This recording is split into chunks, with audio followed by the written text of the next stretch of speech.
इतना बेकाबू किसमिस टोआ टोई जनी करा बाबू काहे भइल बड़ा तू इतना बेकाबू हमने अखड़ा ता भीतर ता खड़े दा मन अखड़ा ता भीतर ता खड़े दा।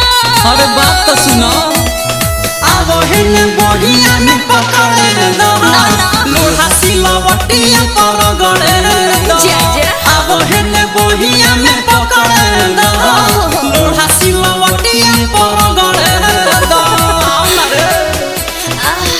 आए आउच ओहो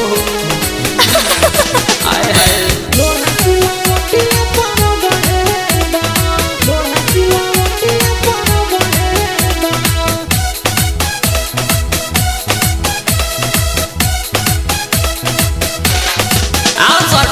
ना बाबा लगाता बेडर हो आइल बा दिल हमर तोहरे ऊपर हो।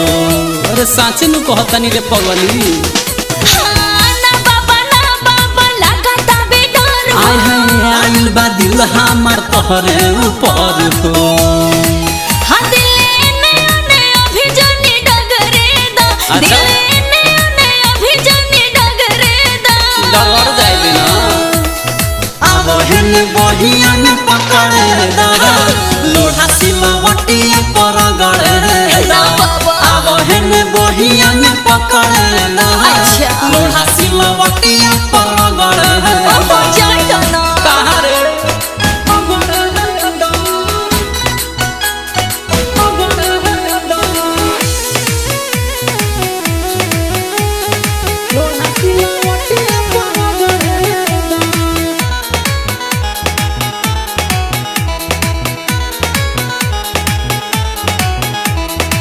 खेला तहार हम सब जाना तानी हाय, आज तू बात हमर काट जानी रानी अरे आन रे हाय, हाय। खेला तहार हम सब जाना तानी हाय, आज तू बात हमर काट जानी रानी हो नशा हमरा भीतर तनी पसरे दा पसर नशा जाए रे। हमरा भीतर तनी पसरे दा